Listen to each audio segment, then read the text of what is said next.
policing came from slave patrols. I mean, that's what it morphed into. If you want to, that is a history of policing in America, not just in the South. Well, yes, I just didn't want to say all of it. That's all. But Ava DuVernay has a great documentary called 13th, and it follows the 13th Amendment all the way up to the prison-industrial complex that we have today. But to the title, and we just finished with July the 4th, which is always amazing to me because we weren't free in 1776, but this country celebrates like everybody was. And that's the part. It's like we just ignore the things that are obvious. We need borders in our country. Of course we do. But they did call Obama deporter-in-chief. But those are the same people who called him that, now praise Trump for being tough on immigration, which is wild. The difference is he used tools that were already in the books. He used expedited removal, which was created under a 1996 law that let the government deport people if they were caught within like 100 miles of the border. And if they couldn't prove they had been here for 2 weeks. So, yes, there was no judge, no hearing, they were just gone.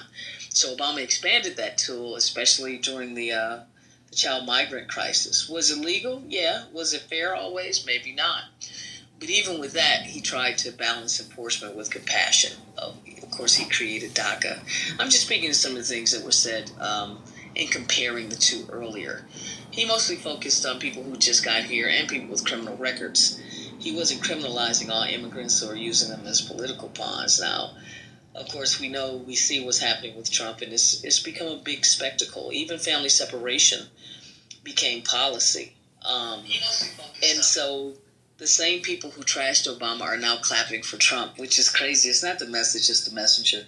And if we're going to talk about enforcement, let's be honest, most undocumented people didn't even cross. They flew in legally, they've overstayed their visas, and they're still here. But we don't see raids in those communities. So, I think we have to have enforcement, but it seems like it's selective punishment right now, and our system is being abused. So if we're going to enforce the laws, we should do it across the board with fairness, due process, and some humanity at least.